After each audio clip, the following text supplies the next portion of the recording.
El hombre que vendió la Estatua de la Libertad. Si te crees eso, entonces tengo un puente que venderte. Esta frase era bastante popular en Estados Unidos allá por los años 20. La inspiración de la misma fue George C. Parker, estadounidense, nacido el 16 de marzo de 1860 en Nueva York, quien bien merecido tiene el título del mayor estafador del siglo XX. Esta es la historia del hombre que vendió la Estatua de la Libertad, el puente de Brooklyn, el Museo Metropolitano de Arte y hasta una tumba. 24 de mayo de 1883. Fecha en la que oficialmente se inauguró el famoso puente de Brooklyn. Entre la gran multitud había un hombre llamado George C. Parker, de 23 años, que mientras la gran mayoría contemplaba semejante obra, a él no se le ocurrió otra cosa que una gran idea, mejor dicho, una gran estafa.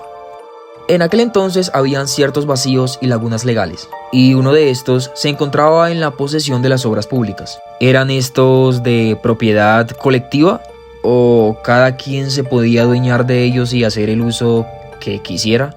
Pues bien, esto, sumado a la avidez de dinero del joven, lo llevó al siguiente planteamiento. Le empezaría a proponer a la gente comprar una parte accionaria del puente y poner en él una cabina de peaje para cobrar a todo aquel que quisiera pasar por él. Un jugoso negocio, pero necesitaba un argumento y pruebas que lo acreditaran como propietario del puente.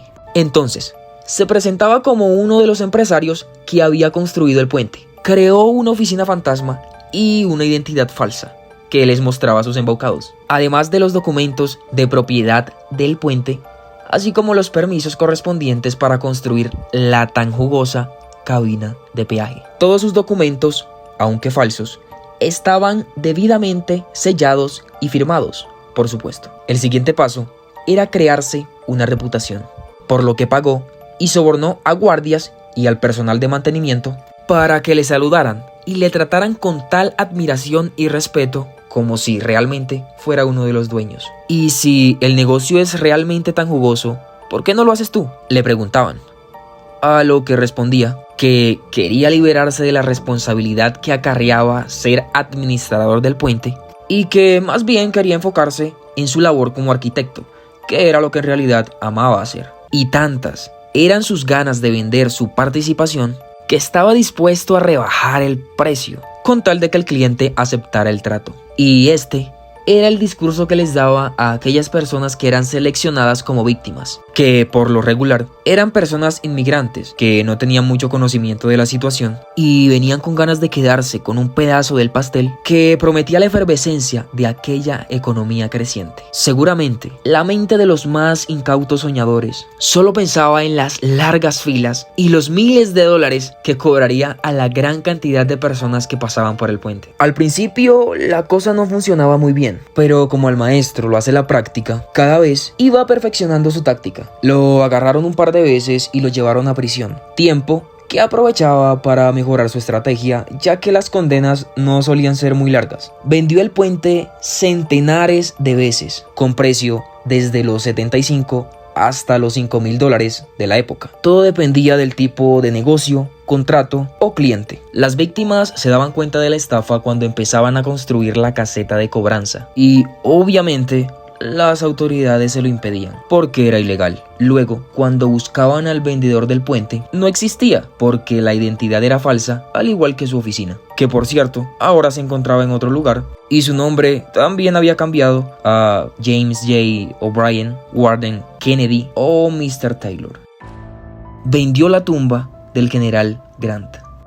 Se presentaba como el nieto de Ulysses Grant, antiguo político y militar muy destacado de la historia de Estados Unidos. Decía ser propietario del mausoleo levantado en su honor. Utilizó el apellido Grant e identidad falsa para demostrar su parentesco con el general. El discurso que utilizaba era el de sentir una gran indignación por el descuido y el olvido del gobierno hacia el monumento. Además ofrecía una parte de este a quien contribuyera a su restauración. Lo curioso de esta estafa es que no iba dirigida a ingenuos soñadores, sino a inversionistas experimentados y adinerados. Les visitaba para pedir apoyo para la recuperación del mausoleo. Tuvo bastante éxito, ya que casi nadie se negaba a colaborar con tan noble causa, pero esta estafa le pudo demorar muy poco, ya que se difundió rápidamente. Le detuvieron en 1998. Para estas alturas, ya llevaba 20 años estafando gente, pero esta detención pronto se convertiría en una de sus más grandes hazañas.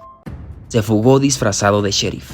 Lo llevaron esposado al edificio de tribunales para leerle sus cargos, pero al entrar a la sala le quitaron las esposas, mientras el sheriff le vigilaba esperando la llegada del juez. Resulta que era un día bastante caluroso, por lo que el alguacil se quitó el abrigo y el sombrero, los dejó en una silla y salió de la sala. El sheriff nunca pudo explicar por qué dejó al delincuente solo en la habitación, donde se encontraban únicamente un par de empleados ocupados en sus labores. Y como ya era costumbre, aprovechó la más mínima oportunidad y con toda tranquilidad, para no levantar sospechas, tomó el abrigo, el sombrero y se los puso. Nadie notó cuando caminó por los pasillos hasta llegar a la entrada, donde había únicamente un policía que le saludó efusivamente, como si en realidad se tratara del mismísimo sheriff. Saludo al que Parker no se molestó en devolver y siguió su rumbo hasta perderse de vista. Así fue como huyó y surgió una de sus historias favoritas: su detención y condena definitiva. Nueva York ya no era un buen lugar para robar. Su rostro, sus estafas y formas de operar eran ya bastante conocidas y difundidas por los diarios, pero supo mantenerse al margen por otros 20 años, sobreviviendo a base de pequeñas estafas, porque era lo único que sabía hacer. En 1928 fue a un banco e intentó cambiar un cheque falso por $150, pero la falsificación era bastante mala, por lo que se dieron cuenta, lo detuvieron y le llevaron a prisión. En diciembre del mismo año le condenaron a cadena perpetua por sus estafas reiteradas y lo enviaron a Sing Sing, donde, más que un preso, fue recibido como toda una celebridad.